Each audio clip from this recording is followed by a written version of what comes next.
ಮುರಳಿಯ ದಿನಾಂಕ 18/8/2026 ಪ್ರಾತಃ ಮುರಳಿ ಬಾಬ್ದಾದ ಮಧುಬನ. ತಂದೆ ತಿಳಿಸುತ್ತಾರೆ, ಮಧುರ ಮಕ್ಕಳೇ, ಹೇಳಿ ಕೇಳಿಕೆಯ ಮಾತುಗಳ ಮೇಲೆ ವಿಶ್ವಾಸ ಮಾಡಬೇಡಿ. ಒಂದು ವೇಳೆ ಯಾರಾದರೂ ಉಲ್ಟಾ ಸುಲ್ಟಾ ಮಾತುಗಳನ್ನು ಹೇಳಿದರೆ ಒಂದು ಕಿವಿಯಿಂದ ಕೇಳಿ ಮತ್ತೊಂದು ಕಿವಿಯಿಂದ ಬಿಟ್ಟು ಬಿಡಿ. ಪ್ರಶ್ನೆ: ಯಾವ ಮಕ್ಕಳು ಜ್ಞಾನದ ಖುಷಿಯಲ್ಲಿ ಇರುತ್ತಾರೆ ಅವರ ಗುರುತುಗಳು ಏನಾಗಿರುವುದು? ಉತ್ತರ: ಅವರು ಹಳೆಯ ಕರ್ಮಭೋಗದ ಲೆಕ್ಕಾಚಾರವನ್ನು ಆ ಒಂದು ಖುಷಿಯಲ್ಲಿ ಮರ್ಜ್ ಮಾಡುತ್ತಾರೆ. ಜ್ಞಾನದ ಖುಷಿಯಲ್ಲಿ ದುಃಖ, ನೋವು, ಚಿಂತೆಯ ಪ್ರಪಂಚವನ್ನೇ ಮರೆಯುತ್ತಾರೆ. ಬುದ್ಧಿಯಲ್ಲಿರುವುದು, ಈಗಂತೂ ನಾವು ಖುಷಿಯ ಪ್ರಪಂಚದಲ್ಲಿ ಹೋಗುತ್ತಿದ್ದೇವೆ. ರಾವಣ ಶಾಪಿತ ಮಾಡಿ ದುಃಖಿ ಮಾಡಿದ್ದಾರೆ. ಈಗ ತಂದೆ ಬಂದಿದ್ದಾರೆ ಆ ದುಃಖದ ನೋವಿನ ಪ್ರಪಂಚದಿಂದ ಹೊರತೆಗೆದು ಖುಷಿಯ ಪ್ರಪಂಚದಲ್ಲಿ ಕರೆದುಕೊಂಡು ಹೋಗಲು. ಗೀತೆ: ನಿಮ್ಮನ್ನು ಪಡೆದು ನಾನು ಜಗತ್ತನ್ನೇ ಪಡೆದೆನು ಬಾಬಾ. ಓಂ ಶಾಂತಿ. ಮಧುರಾತಿ ಮಧುರ ಆತ್ಮಿಕ ಮಕ್ಕಳು ಹಾಡನ್ನು ಕೇಳಿದ್ದೀರಾ? ಅವಶ್ಯವಾಗಿ ಮಕ್ಕಳಿಗೆ ರೋಮಾಂಚನವಾಗಬೇಕು, ಏಕೆಂದರೆ ಗಾಯನವೂ ಇದೆ. ಖುಷಿಯಂತಹ ಆಹಾರ ಮತ್ತೊಂದಿಲ್ಲ. ಈಗ ತಾವೆಲ್ಲರೂ ಆತ್ಮಿಕ ಮಕ್ಕಳಿಗೆ ಬೇಹದ್ದಿನ ತಂದೆ ಸಿಕ್ಕಿದ್ದಾರೆ. ಬೇಹದ್ದಿನ ತಂದೆಯಂತೂ ಒಬ್ಬರೇ ಇರುತ್ತಾರೆ. ಮಕ್ಕಳು ತಿಳಿದುಕೊಂಡಿದ್ದೀರಾ? ಯಾವಾಗ ಅನ್ಯರೂ ಸಹ ಮಕ್ಕಳಾಗುತ್ತಾರೆ ಆಗ ಅವರಿಗೂ ಸಹ ರೋಮಾಂಚನವಾಗುವುದು. ಅಂದರೆ ಯಾವಾಗ ಜ್ಞಾನ ತಿಳ್ಕೊಂಡು ಬಿಕ್ಕಿ ಆಗ್ತಾರೆ ಆಗ ಅವರಿಗೂ ರೋಮಾಂಚನವಾಗುವುದು. ತಾವು ತಿಳಿದುಕೊಂಡಿದ್ದೀರಾ, ನಮ್ಮ ರಾಜ್ಯವಿತ್ತು, ನಂತರ ಕಳೆದುಕೊಂಡೆವು, ಈಗ ಪುನಃ ರಾಜ್ಯವನ್ನು ಪಡೆದುಕೊಳ್ಳುತ್ತೇವೆ. ಭಾರತವಾಸಿಗಳಿಗಾಗಿ ಈ ಖುಷಿಯ ಸಂದೇಶವಿದೆ ಅಲ್ವಾ? ಆದರೆ ಯಾವಾಗ ಒಳ್ಳೆಯ ರೀತಿ ಕೇಳುತ್ತಾರೆ, ತಿಳಿದುಕೊಳ್ಳುತ್ತಾರೆ ಆಗ. ಇದಂತೂ ಖುಷಿಯ ಮಾತು ಅಲ್ವಾ? ಕಲ್ಪಕಲ್ಪವೂ ತಂದೆ ಬರುತ್ತಾರೆ. ತಂದೆಯ ಜನ್ಮದಿನದ ಗಾಯನವೂ ಇಲ್ಲಿ ಇದೆ. ಹಬ್ಬಗಳು ಏನೆಲ್ಲ ಇವೆ ಎಲ್ಲವೂ ಈ ಸಮಯದ ಒಂದು ಸ್ಮಾರಕವಾಗಿವೆ. ತಂದೆ ಬಂದು ತಮಗೆ ಬಹಳ ಸಹಜ ಮಾರ್ಗವನ್ನು ತೋರಿಸುತ್ತಾರೆ. ಮನುಷ್ಯರಿಗಂತೂ ಅನೇಕ ಪ್ರಕಾರದ ಚಿಂತೆ ಇದೆ. ಇಲ್ಲಿ ಈ ಜ್ಞಾನದ ಖುಷಿಯಲ್ಲಿ ಆ ಒಂದು ದುಃಖ, ನೋವಿನ ಪ್ರಪಂಚ ಎಲ್ಲ ಮರ್ಜ್ ಆಗಿಬಿಡತ್ತೆ. ಹೇಗೆ ಯಾರಿಗಾದ್ರೂ ಕಾಯಿಲೆ ಸರಿ ಹೋಯಿತು ಅಂದರೆ ಎಲ್ಲರಿಗೂ ಖುಷಿ ಆಗತ್ತೆ. ಕಾಯಿಲೆಯ ದುಃಖದ ಮಾತುಗಳೆಲ್ಲ ಮರೆತು ಹೋಗುತ್ತದೆ. ತಾಯಿ ಮನೆ ಮತ್ತು ಅತ್ತೆ ಮನೆ, ಮಿತ್ರ ಸಂಬಂಧಿಕರು ಎಲ್ಲರೂ ಖುಷಿಯಲ್ಲಿ ಬರುತ್ತಾರೆ. ತಾವು ಮಕ್ಕಳು ತಿಳಿದುಕೊಂಡಿದ್ದೀರಾ? ನಾವೆಲ್ಲರೂ ವಿಶ್ವಕ್ಕೆ ಮಾಲೀಕರಾಗಿದ್ದೆವು. ನಂತರ ರಾವಣ ಶಾಪ ಕೊಟ್ಟಿದ್ದಾರೆ. ಇದಾಗಿದೆ ನೋವಿನ ದುಃಖದ ಪ್ರಪಂಚ. ನಂತರ ನಾಳೆ ಬರುತ್ತೆ ಖುಷಿಯ ಪ್ರಪಂಚ. ಖುಷಿಯ ಪ್ರಪಂಚ ನೆನಪಿರುವುದರಿಂದ ನೋವು, ದುಃಖ ಎಲ್ಲ ಮರೆತು ಹೋಗುವುದು. ಇದಾಗಿದೆ ತಮೋ ಪ್ರಧಾನ ಪ್ರಪಂಚ. ಭಿನ್ನ ಭಿನ್ನ ಪ್ರಕಾರದ ಕರ್ಮಭೋಗವಿದೆ. ಅಬಲೆಯರ ಮೇಲೆಯೂ ಎಷ್ಟು ಅತ್ಯಾಚಾರವಾಗತ್ತೆ. ಅನೇಕ ಪ್ರಕಾರದ ವಿಘ್ನಗಳು ಬರುತ್ತವೆ. ಇದು ವಿಘ್ನಗಳ ಕರ್ಮಭೋಗದ ದಿನಗಳು. ಬಾಕಿ ಸ್ವಲ್ಪ ಸಮಯವಿರುತ್ತೆ ಅಷ್ಟೇ.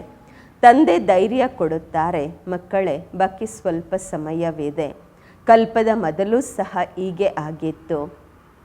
ಕರ್ಮಭೋಗದ ಲೆಕ್ಕಾಚಾರ ಚುಕ್ತವಾಗಲಿದೆ. ಖುಷಿಯಲ್ಲಿ ಇದೆಲ್ಲವೂ ಮರ್ಜ್ ಮಾಡ್ತಾ ಹೋಗಿ. ತಂದೆ ಮತ್ತು ಆಸ್ತಿಯನ್ನು ನೆನಪು ಮಾಡುತ್ತಾ ಇರಿ. ಉಲ್ಟಾ ಸುಲ್ಟಾ ಯಾವುದೇ ಕೆಲಸಗಳನ್ನು ಮಾಡಬೇಡಿ. ಇಲ್ಲವೆಂದರೆ ಮತ್ತಷ್ಟು ಶಿಕ್ಷೆಯಾಗುವುದು, ಪದವಿಯೂ ಸಹ ಭ್ರಷ್ಟವಾಗುವುದು. ಮಕ್ಕಳ ಕೆಲಸವಾಗಿದೆ ಒಬ್ಬ ತಂದೆಯನ್ನು ನೆನಪು ಮಾಡುವುದು. ತಂದೆ ಹೇಳುತ್ತಾರೆ, ನನ್ನನ್ನು ನೆನಪು ಮಾಡಿದ್ದೇ ಆದರೆ ನಿಮ್ಮ ವಿಕರ್ಮಗಳು ವಿನಾಶವಾಗುತ್ತವೆ, ಲೆಕ್ಕಾಚಾರ ಚುಕ್ತವಾಗುವುದು. ಬಾಕಿ ಸ್ವಲ್ಪ ಸಮಯವಿದೆ. ಲೆಕ್ಕಾಚಾರ ಚುಕ್ತ ಮಾಡಿಕೊಳ್ಳುತ್ತಾ ಹೋಗಿ, ಏಕೆಂದರೆ ತಾವು ಕುರುಡರಿಗೆ ಊರುಗೋಲಾಗಿದ್ದೀರಾ. ತಾವು ನೆನಪು ಮಾಡಿ ಅನ್ಯರಿಗೂ ಮಾರ್ಗವನ್ನು ತೋರಿಸಿರಿ. ವಿಘ್ನಗಳಂತೂ ಬಹಳಷ್ಟು ಬರುತ್ತವೆ. ಎಷ್ಟು ಸಾಧ್ಯವೋ ಅಷ್ಟು ಎಲ್ಲರಿಗೂ ಇದನ್ನೇ ತಿಳಿಸುತ್ತಾ ಇರಿ. ತಂದೆಯನ್ನು ನೆನಪು ಮಾಡಿ. ಅಕ್ಷರವೂ ಸಹ ಬಹಳ ಪ್ರಸಿದ್ಧವಾಗಿದೆ. ಮನ್ಮನಾಭವ ಅಂದರೆ ಅರ್ಥ, ಏ ಆತ್ಮರೇ, ನನ್ನನ್ನು ನೆನಪು ಮಾಡಿದಾಗ ನಿಮ್ಮ ಹಳೆಯ ವಿಕರ್ಮಗಳೆಲ್ಲ ವಿನಾಶವಾಗುವುದು, ಭಸ್ಮವಾಗುವುದು. ಇದರಲ್ಲಿ ತಬ್ಬಿಬ್ಬಾಗುವ ಮಾತೇ ಇಲ್ಲ. ಕೇವಲ ತಂದೆಯನ್ನು ನೆನಪು ಮಾಡಿದಾಗ ತಮೋ ಪ್ರಧಾನರಿಂದ ಸತೋ ಪ್ರಧಾನರಾಗುತ್ತೀರಾ. ತಾವು ತಿಳಿದುಕೊಂಡಿದ್ದೀರಾ, ನಾವು 84 ಜನ್ಮಗಳ ಚಕ್ರವನ್ನು ಸುತ್ತಿದ್ದೇವೆ. ಚಕ್ರ ಸುತ್ತುತ್ತಾ ಬಂದಿದ್ದೇವೆ, ಸುತ್ತುತ್ತಾ ಇರುತ್ತೇವೆ. ಇದಾಗಿದೆ ಹಳೆಯ ಪ್ರಪಂಚ, ಹಳೆಯ ಶರೀರ. ಇದನ್ನು ಮರೆಯಬೇಕು. ಇದಾಗಿದೆ ಆತ್ಮರ ಬೇಹದ್ದಿನ ಸನ್ಯಾಸ. ಅವರದಾಗಿದೆ ಹದ್ದಿನ ಸನ್ಯಾಸ. ಮನೆ ಮಠ ಬಿಟ್ಟು ಹೋಗುತ್ತಾರೆ. ಅವರದ್ದು ಸಹ ಡ್ರಾಮಾದಲ್ಲಿ ಪಾತ್ರವಿದೆ. ಮತ್ತೆಯೂ ಆ ರೀತಿ ಆಗುವುದು. ಸೆಕೆಂಡ್ ಏನೆಲ್ಲ ಕಳೆದು ಹೋಗುತ್ತದೆ ಅದು ಡ್ರಾಮಾದಲ್ಲಿ ನಿಗದಿಯಾಗಿದೆ. ಪುನಃ ಅದೇ ಡ್ರಾಮಾ ಪುನರಾವರ್ತನೆ ಆಗುವುದು. ಶಾಸ್ತ್ರಗಳೆಲ್ಲವೂ ಭಕ್ತಿ ಮಾರ್ಗದ ಪುಸ್ತಕಗಳು. ಭಕ್ತಿಯ ನಂತರ ಜ್ಞಾನ. ಈ ಮೆಟ್ಟಿಲಿನ ಚಿತ್ರದ ಬಗ್ಗೆ ಯಾರಿಗೆ ತಿಳಿಸುವುದು ಬಹಳ ಸಹಜ. ಮುಖ್ಯವಾದ ಯಾವ ಚಿತ್ರಗಳಿವೆ ಅದನ್ನು ತಮ್ಮ ಮನೆಯಲ್ಲಿ ಇಟ್ಟುಕೊಳ್ಳಬಹುದು. ತ್ರಿಮೂರ್ತಿಯ ಚಿತ್ರದಲ್ಲಿ ಬಹಳ ಸ್ಪಷ್ಟ ಜ್ಞಾನವಿದೆ. ಮೇಲೆ ಶಿವ ತಂದೆಯ ಚಿತ್ರವೂ ಇದೆ. ಬ್ರಹ್ಮ ವಿಷ್ಣು ಶಂಕರ ಸೂಕ್ಷ್ಮವತನವಾಸಿ, ಅನಂತರ ಶ್ರೇಷ್ಠಾತಿ ಶ್ರೇಷ್ಠ ಭಗವಂತ. ಮಕ್ಕಳು ತಿಳಿದುಕೊಂಡಿದ್ದೀರಾ, ಎಲ್ಲಿ ತಂದೆ ಇರುತ್ತಾರೆ ಅಲ್ಲಿ ನಾವು ಆತ್ಮರು ಇರುವ ಸ್ಥಾನವಾಗಿದೆ. ಅದಕ್ಕೆ ನಿರ್ವಾಣಧಾಮ ಎಂದಾದರೂ ಹೇಳಿ, ಶಾಂತಿಧಾಮ ಎಂದಾದರೂ ಹೇಳಿ, ಮಾತು ಒಂದೇ ಆಗಿದೆ. ಶಾಂತಿಧಾಮ ಎಂಬ ಹೆಸರು ಚೆನ್ನಾಗಿದೆ, ಸರಿಯಿದೆ. ಮಕ್ಕಳು ತಿಳಿದುಕೊಂಡಿದ್ದೀರಾ, ಎಲ್ಲಿ ತಂದೆ ಇರುತ್ತಾರೆ ಅದಾಗಿದೆ ನಾವು ಆತ್ಮಗಳು ಸಹ ಇರುವ ಸ್ಥಾನ. ಅದಕ್ಕೆ ನಿರ್ವಾಣಧಾಮ ಎಂದಾದರೂ ಹೇಳಿ, ಶಾಂತಿಧಾಮ ಎಂದಾದರೂ ಹೇಳಿ, ಮಾತು ಒಂದೇ ಆಗಿದೆ. ಶಾಂತಿಧಾಮ ಎಂಬ ಹೆಸರು ಸರಿಯಿದೆ. ಅಥವಾ ನಿರ್ವಾಣಧಾಮ ಅಂದರೆ ಅರ್ಥ ವಾಣಿಯಿಂದ ಭಿನ್ನವಾಗಿರುವಂತಹ ಧಾಮ, ಅದಾಗಿದೆ ಶಾಂತಿಧಾಮ.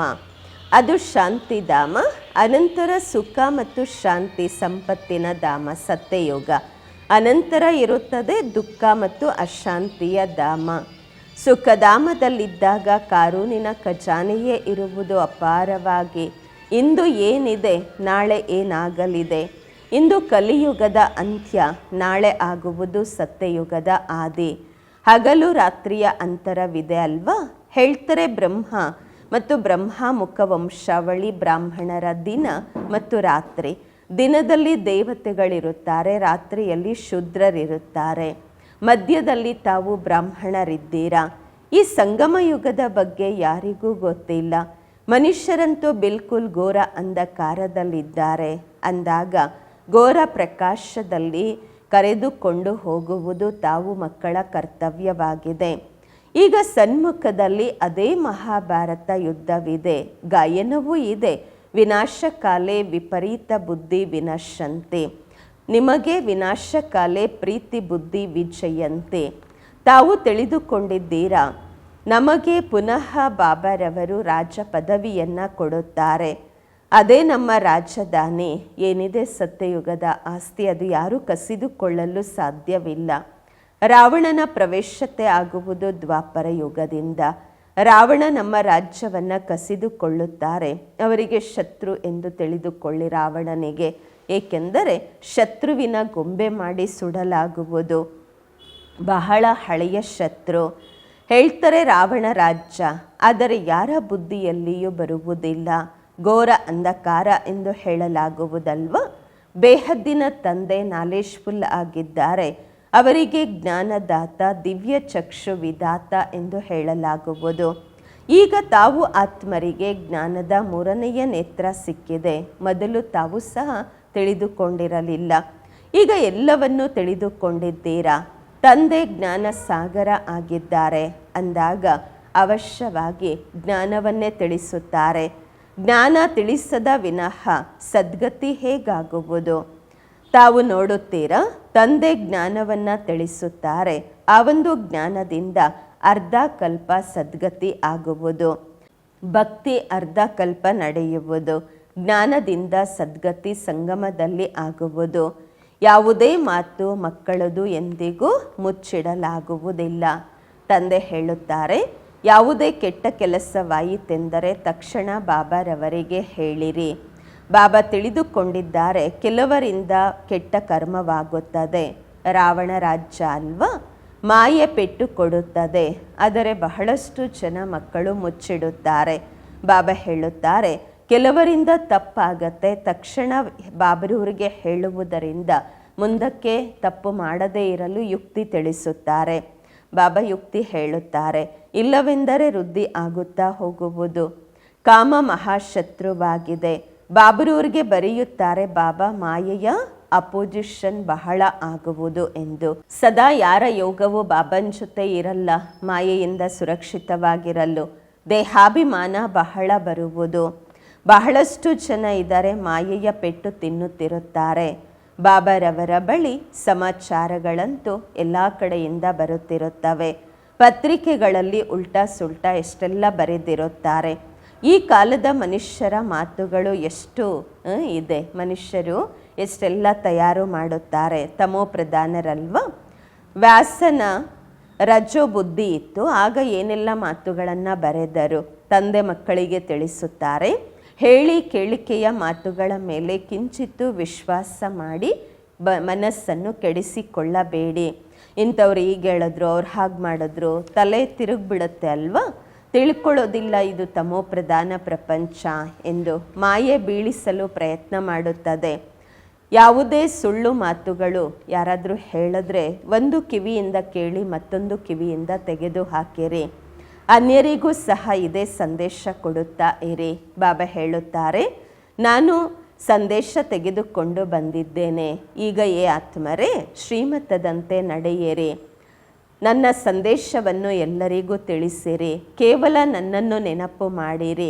ಯಾರು ನೆನಪು ಮಾಡುತ್ತಾರೆ ಅವರು ತಮ್ಮ ಕಲ್ಯಾಣ ಮಾಡಿಕೊಳ್ಳುತ್ತಾರೆ. ನೆನಪು ಆತ್ಮವೇ ಮಾಡುವುದು, ಮತ್ತು ಮರೆಯುತ್ತೂ ಸಹ ಆತ್ಮವೇ ಹೋಗುತ್ತದೆ, ಮರೆಯುತ್ತದೆ. ಈಗ ತಂದೆಯ ಶ್ರೀಮತ ಸಿಕ್ಕಿದೆ, ಇದರಲ್ಲಿ ಆಶೀರ್ವಾದ ಅಥವಾ ದಯೆಯ ಮಾತೆ ಇಲ್ಲ. ದಯೆಯ ಮಾತೆ ಬೇಡುವಂಥದ್ದಿಲ್ಲ. ಇಲ್ಲಿ ಕೇವಲ ತಂದೆಯನ್ನು ನೆನಪು ಮಾಡಬೇಕು, ಬೇರೆ ಯಾವುದೇ ಮಾತಿನ ಅವಶ್ಯಕತೆ ಇಲ್ಲ. ಸೃಷ್ಟಿಯ ಚಕ್ರ ಹೇಗೆ ತಿರುಗುವುದು ಇದು ಸಹ ಕೇಳಿದ್ದೀರಾ. ಇದರಲ್ಲಿ ಘರ್ಷಣೆಯ ಮಾತೇ ಇಲ್ಲ. ಘೋರ ಅಂಧಕಾರದಲ್ಲಿ ತಂದೆ ಬಂದಿದ್ದಾರೆ, ಆದ್ದರಿಂದ ಶಿವರಾತ್ರಿಯನ್ನು ಆಚರಿಸುತ್ತೀರಾ. ಶ್ರೀಕೃಷ್ಣನ ಜನ್ಮ ರಾತ್ರಿಯಲ್ಲಿ ಆಚರಿಸಲಾಗುವುದು. ಕೀರು ಪೂರಿ ಅದೆಲ್ಲ ಮಂದಿರಗಳಲ್ಲಿ ರಾತ್ರಿಗೆ ಭೋಗ ಇಡುತ್ತಾರೆ. ಈಗ ಶಿವನಿಗಾಗಿ ಏನು ತಯಾರು ಮಾಡಿಸ್ತೀರಾ, ಏನು ಮಾಡ್ತೀರಾ ತಯಾರಿ ಭೋಗ? ಅವರಂತೂ ನಿರಾಕಾರ, ಯಾರಿಗೂ ಗೊತ್ತಿಲ್ಲ ಬಾಬಾ ಯಾವ ಗಳಿಗೆಯಲ್ಲಿ ಬರುತ್ತಾರೆ ಮತ್ತು ಹೇಗೆ ಹೊರಟು ಹೋಗುತ್ತಾರೆ ಎಂದು. ಸದಾ ಸವಾರಿ ಮಾಡುವುದಿಲ್ಲ, ಬರ್ತಾರೆ ಹೊರಟು ಹೋಗುತ್ತಾರೆ. ಈಗ ತಾವು ತಿಳಿದುಕೊಂಡಿದ್ದೀರಾ, ನಾವು ಶಿವ ತಂದೆಗೆ ಮೊಮ್ಮಕ್ಕಳಾಗಿದ್ದೇವೆ. ಆಸ್ತಿ ಅವರಿಂದ ಸಿಗುವುದು, ಬ್ರಹ್ಮರವರಿಗೂ ಸಹ ಅವರಿಂದಲೇ ಆಸ್ತಿ ಸಿಗುವುದು. ಇವರು ಸಹ ಮನುಷ್ಯನೇ ಅಲ್ವಾ ಬ್ರಹ್ಮ ಬಾಬಾ. ಸದ್ಗತಿಯಲ್ಲಿ ಮೊದಲ ನಂಬರ್ ಈ ಶ್ರೀಕೃಷ್ಣ ಆಗಿದ್ದಾರೆ. ಎಲ್ಲರಿಗೂ ಪ್ರೀತಿ ಇದೆ ಕೃಷ್ಣ ಅಂದರೆ, ಏಕೆಂದರೆ ಸತೋ ಪ್ರಧಾನ ಬಾಲ ಅವಸ್ಥೆ ಅಲ್ವಾ. ಸ್ವಲ್ಪ ದೊಡ್ಡವರಾದರೆ ಅವರಿಗೆ ಸತೋ ಎಂದು ಹೇಳಲಾಗುವುದು. ಅನಂತರ ರಜೋ ತಮೋ. ಶ್ರೀಕೃಷ್ಣ ರಾಧೆಯೇ ಮತ್ತು ಲಕ್ಷ್ಮೀನಾರಾಯಣ ಆಗುತ್ತಾರೆ. ಅವರಿಗೆ ತಂದೆ ಜ್ಞಾನ ಕೊಟ್ಟು ಅವರಿಗೆ ಆಸ್ತಿಯನ್ನು ಕೊಡುತ್ತಾರೆ. ಭಾರತದಲ್ಲಿಯೇ ದೇವಿ ದೇವತೆಗಳು ಇದ್ದು ಹೋಗಿದ್ದಾರೆ ಅಂದಾಗ ಮಂದಿರಗಳು ಸಹ ಭಾರತದಲ್ಲಿ ಬಹಳಷ್ಟು ಇವೆ. ಕ್ರಿಶ್ಚಿಯನ್ನರ ಚರ್ಚಲ್ಲಿ ಕ್ರೈಸ್ಟನೇ ಕ್ರೈಸ್ತನನ್ನು ನೋಡುತ್ತಾರೆ. ದೇವತೆಗಳದು ಎಷ್ಟು ಮಂದಿರಗಳಿವೆ. ತಂದೆ ಬಂದಿದ್ದಾರೆ ನಮ್ಮನ್ನು ಮನುಷ್ಯರಿಂದ ದೇವತೆಗಳನ್ನಾಗಿ ಮಾಡಲು ಅಥವಾ ಭಾರತವನ್ನು ಸ್ವರ್ಗವನ್ನಾಗಿ ಮಾಡಲು. ನಾವು ತಂದೆಯನ್ನು ನೆನಪು ಮಾಡಿ ಪಾವನರಾಗುತ್ತಿದ್ದೇವೆ. ತಂದೆಯ ಜೊತೆಗೆ ನಾವೇ ಭಾರತವನ್ನು ಸ್ವರ್ಗವನ್ನಾಗಿ ಮಾಡುತ್ತಿದ್ದೇವೆ. ಹೇಗೆ ನಾವು ತಂದೆಯ ಜೊತೆ ಬಂದಿದ್ದೇವೆ. ಭಕ್ತಿ ಮಾರ್ಗದಲ್ಲಿ ದೇವತೆಗಳ ಮಂದಿರಗಳು ಮೂರ್ತಿಗಳ ಮೇಲೆ, ಮಂದಿರಗಳಿಗಾಗಿ ಮೂರ್ತಿಗಳಿಗಾಗಿ ಎಷ್ಟು ಖರ್ಚು ಮಾಡ್ತಾರೆ. ಮೂರ್ತಿಗಳನ್ನು ತಯಾರು ಮಾಡಿಸ್ತಾರೆ, ಉತ್ಪತ್ತಿ ಮಾಡಿ ಪಾಲನೆ ಮಾಡಿ ನಂತರ ವಿನಾಶ ಮಾಡುತ್ತಾರೆ. 9 ದಿನಗಳಲ್ಲಿ ಮುಳುಗಿಸ್ಬಿಡುತ್ತಾರೆ. ಮತ್ತು ಅದರಲ್ಲಿ ಪ್ರೇಮ ಇರುತ್ತೆ. ನವರಾತ್ರಿಯಲ್ಲಿ ಕಲ್ಕತ್ತೆಯಲ್ಲಿ ಬಹಳ ಆಚರಣೆ ಮಾಡ್ತಾರೆ. ನವರಾತ್ರಿ ಹಬ್ಬವನ್ನು ಕಲ್ಕತ್ತೆಯಲ್ಲಿ ತುಂಬ ಚೆನ್ನಾಗಿ ಮಾಡುತ್ತಾರೆ. ಆ ಎಲ್ಲ ಮಾತುಗಳ ಮೇಲೆ ಈಗ ಆಶ್ಚರ್ಯವೆನಿಸುವುದು. ಮೊದಲು ನಾವು ಪಾತ್ರಧಾರಿಗಳಾಗಿದ್ದೆವು, ಕೋಟ್ಯಂತರ ರೂಪಾಯಿ ಖರ್ಚು ಮಾಡಿದ್ದೇವೆ, ಎಷ್ಟು ಅಂಧಶ್ರದ್ಧೆಯೂ ಇತ್ತು, ರಾಮಾಯಣದ ಜೊತೆ ಎಷ್ಟು ಪ್ರೀತಿ ಇರುವುದು, ಆ ಮಾತುಗಳನ್ನು ಕೇಳುತ್ತಾ ಕಣ್ಣುಗಳಿಂದ ನೀರೇ ಹರಿಸ್ಬಿಡ್ತಾ ಇದ್ವಿ. ಅದೆಲ್ಲ ಭಕ್ತಿ ಮಾರ್ಗದ್ದಾಗಿದೆ. ಬಾಬಾ ಹೇಳ್ತಾರೆ, ಈಗ ಅದೆಲ್ಲ ಕೇಳಿದ್ದೀರಾ ಅಲ್ವಾ, ಇಲ್ಲಿಂದ ಇಲ್ಲೇ ಮರ್ತೋಗ್ಬೇಡಿ.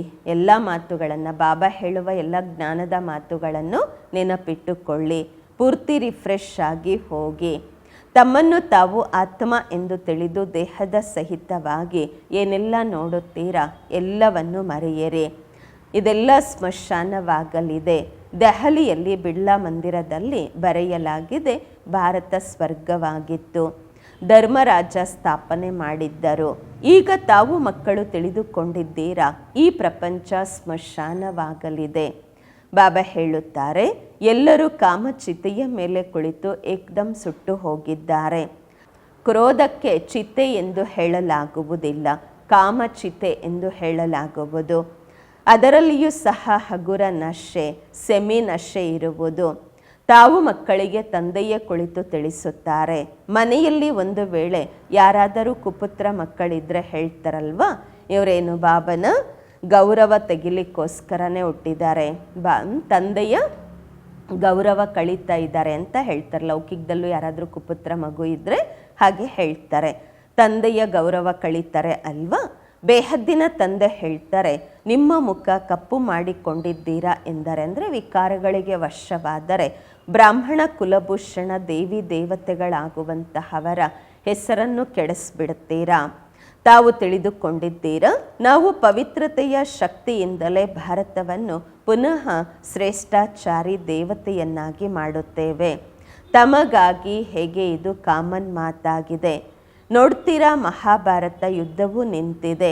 ಇದರಿಂದಲೇ ಸ್ವರ್ಗದ ದ್ವಾರ ತೆರೆಯಲ್ಪಡುವುದು. ಶಾಸ್ತ್ರಗಳಲ್ಲಿ ಮಹಾಭಾರತ ಯುದ್ಧವನ್ನಂತೂ ತೋರಿಸಿದ್ದಾರೆ, ಅದರ ನಂತರ ಏನಾಗುವುದು ಎಂಬುದನ್ನು ತೋರಿಸಿಲ್ಲ. ಹೇಳ್ತಾರೆ ಪ್ರಳಯವಾಯಿತೆಂದು. ಈಗ ಶ್ರೀಕೃಷ್ಣನ ಒಂದು ಕಡೆ ತಾಯಿಯ ಗರ್ಭದಿಂದ ಜನ್ಮ ತೋರಿಸುತ್ತಾರೆ, ಮತ್ತೊಂದು ಕಡೆ ಹೇಳುತ್ತಾರೆ ಅರಳೆಲೆಯ ಮೇಲೆ ಹೆಬ್ಬೆರಳನ್ನು ಚೂಸ್ಪುತ್ತ ಕೃಷ್ಣ ಬಂದರು ಎಂದು. ಏನೂ ತಿಳಿದುಕೊಂಡಿಲ್ಲ. ಅಲ್ಲಂತೂ ಗರ್ಭ ಮಹಲಲ್ಲಿ ಬಹಳ ವಿಶ್ರಾಂತಿಯಿಂದ ಇರುತ್ತಾರೆ. ಬಕ್ಕಿ ಸಾಗರದಲ್ಲಿ ಎಲೆಯ ಮೇಲೆ ಹೇಗೆ ತೇಲಿ ಬರುತ್ತಾರೆ, ಇದಂತೂ ಅಸಂಭವವಾಗಿದೆ. ಇದೆಲ್ಲ ಡ್ರಾಮಾ ತಯಾರಾಗಿದೆ. ಇದನ್ನು ತಾವು ತಿಳಿದುಕೊಂಡಿದ್ದೀರಾ. ಕಲ್ಪಕಲ್ಪವೂ ಆ ರೀತಿ ಆಗುವುದು. ಈಗ ಮಕ್ಕಳು ತಮ್ಮ ಕಲ್ಯಾಣ ಮಾಡಿಕೊಳ್ಳಬೇಕು, ಅನ್ಯರ ಕಲ್ಯಾಣವೂ ಮಾಡಬೇಕು. ಮುಖ್ಯ ಮಾತೇ ಇದಾಗಿದೆ. ತಂದೆಯಂತೂ ಸ್ವರ್ಗದ ರಚಯಿತ ಆಗಿದ್ದಾರೆ. ಅವರಿಗೆ ಹೇಳಲಾಗುವುದು ಸ್ವರ್ಗದ ರಚಯಿತ, ಹೆವೆನ್ಲಿ ಗಾಡ್ ಫಾದರ್ ಎಂದು. ಮತ್ತು ನಾವು ಮಕ್ಕಳು ಸ್ವರ್ಗಕ್ಕೆ ಮಾಲೀಕರಾಗಬೇಕಲ್ವಾ. ಶಿವ ಜಯಂತಿಯೂ ಸಹ ಭಾರತದಲ್ಲಿಯೇ ಆಚರಿಸಲಾಗುವುದು ಅಂದಾಗ ಅವಶ್ಯವಾಗಿ ಭಾರತಕ್ಕೆ ಏನಾದರೂ ಕೊಟ್ಟಿರಬಹುದು. ಈಗ ತಮಗೆ ಸ್ವರ್ಗದ ರಾಜ್ಯ ಭಾಗ್ಯವನ್ನು ಕೊಡಲಾಗುತ್ತಿದೆ. ತಂದೆ ಸರ್ವರ ಸದ್ಗತಿ ದಾತ ಆಗಿದ್ದಾರೆ. ಜ್ಞಾನಸಾಗರ ತಂದೆಯಾಗಿದ್ದಾರೆ. ತಂದೆಯೇ ಬಂದು ಜ್ಞಾನವನ್ನು ಕೊಡುತ್ತಾರೆ. ಈಗ ತಂದೆ ತಮಗೆ ಜ್ಞಾನ ಕೊಡುತ್ತಿದ್ದಾರೆ. 5000 ವರ್ಷಗಳ ನಂತರ ಪುನಃ ಇಲ್ಲಿಯೇ ಬರುತ್ತಾರೆ. ತಾವು ಮಕ್ಕಳಿಗೆ ನಿಶ್ಚಯವಿರಬೇಕು, ಈ ಬ್ರಾಹ್ಮಣ ಕುಲದವರು ಯಾರೆಲ್ಲ ಇದ್ದಾರೆ ಅವರೆಲ್ಲರೂ ಬರುತ್ತಿರುತ್ತಾರೆ. ಒಳ್ಳೆಯದು. ಮಧುರಾತಿ ಮಧುರ ಅಗಲಿ ಹೋಗಿ ಮರಳಿ ಸಿಕ್ಕಿರುವ ಮಕ್ಕಳ ಪ್ರತಿಯಾಗಿ ಮಾತ್ಪಿತಾ ಬಾಪ್ ದಾದಾರವರ ನೆನಪು, ಪ್ರೀತಿ, ಬೆಳಗಿನ ವಂದನೆಗಳು. ಆತ್ಮಿಕ ಮಕ್ಕಳಿಗೆ ಆತ್ಮಿಕ ತಂದೆಯ ನಮಸ್ಕಾರಗಳು. ನಾವು ಆತ್ಮಿಕ ಮಕ್ಕಳಿಂದ ಆತ್ಮಿಕ ಮಾತ್ಪಿತಾ ಬಾಪ್ ದಾದರವರಿಗೆ ನೆನಪು, ಪ್ರೀತಿ, ಬೆಳಗಿನ ವಂದನೆಗಳು ಹಾಗೂ ನಮಸ್ಕಾರಗಳು. ಧಾರಣೆಗಾಗಿ ಮುಖ್ಯ ಸಾರ ಫಸ್ಟ್ ಪಾಯಿಂಟ್ ಆಗಿದೆ. ಶ್ರೀಮತದಂತೆ ತಮ್ಮ ಮತ್ತು ಅನ್ಯರ ಕಲ್ಯಾಣ ಮಾಡಬೇಕು.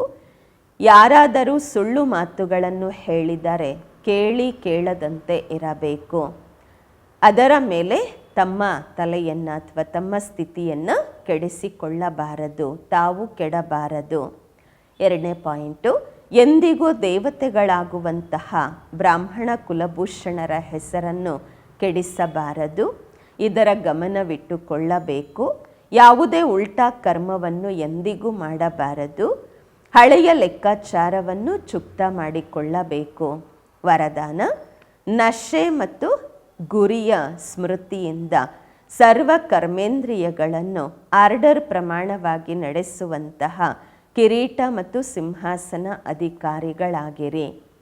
ನಶೆ ಮತ್ತು ನಿಶಾನೆ ಗುರಿಯ ಸ್ಮೃತಿಯಿಂದ ಸರ್ವ ಕರ್ಮೇಂದ್ರಿಯಗಳನ್ನು ಆರ್ಡರ್ ಪ್ರಮಾಣವಾಗಿ ನಡೆಸುವಂತಹ ಕಿರೀಟ ಮತ್ತು ಸಿಂಹಾಸನ ಅಧಿಕಾರಿಯಾಗಿರಿ. ವರದಾನದ ವಿಶ್ಲೇಷಣೆ. ಸಂಗಮ ಯುಗದಲ್ಲಿ ಬಾಪ್ದಾದರವರ ಮೂಲಕ ಎಲ್ಲ ಮಕ್ಕಳಿಗೆ ಕಿರೀಟ ಮತ್ತು ಸಿಂಹಾಸನ ಪ್ರಾಪ್ತವಾಗುವುದು. ಪವಿತ್ರತೆಯ ಕಿರೀಟ ಇದ್ದಾಗ ಜವಾಬ್ದಾರಿಗಳ ಕಿರೀಟವೂ ಇರುವುದು. ಅಕಾಲ ಸಿಂಹಾಸನವಿದ್ದಾಗ ಹೃದಯ ಸಿಂಹಾಸನವೂ ಇರುವುದು. ಯಾವಾಗ ಇಂತಹ ಡಬಲ್ ಕಿರೀಟ ಮತ್ತು ಸಿಂಹಾಸನ ಅಧಿಕಾರಿಗಳಾಗುತ್ತೀರಾ, ಆಗ ನಶೆ ಮತ್ತು ಗುರಿ ಸ್ವತಃವಾಗಿ ನೆನಪಿರುವುದು ಮತ್ತು ಈ ಕರ್ಮೇಂದ್ರಿಯಗಳು ಅಜೂರ್ ಮಾಡುವುದು. ಯಾರು ಸಿಂಹಾಸನ ಮತ್ತು ಕಿರೀಟ ಬಿಟ್ಟು ಬಿಡುತ್ತಾರೆ ಅವರ ಆರ್ಡರನ್ನು ಯಾವುದೇ ಕಾರೋಬಾರಿ ಒಪ್ಪಿಕೊಳ್ಳುವುದಿಲ್ಲ. ಸ್ಲೋಗನ್. ಬಲಹೀನ ಸಂಕಲ್ಪಗಳೇ ಪ್ರಸನ್ನ ಚಿತ್ತತೆಗೆ ಬದಲಾಗಿ ಪ್ರಶ್ನ ಚಿತ್ತರನ್ನಾಗಿ ಮಾಡುತ್ತದೆ. ಬಲಹೀನ ಸಂಕಲ್ಪಗಳೇ ಪ್ರಸನ್ನ ಚಿತ್ತತೆಗೆ ಬದಲಾಗಿ ಪ್ರಶ್ನ ಚಿತ್ತರನ್ನಾಗಿ ಮಾಡುತ್ತದೆ. ಅವ್ಯಕ್ತ ಇಶಾರೆ.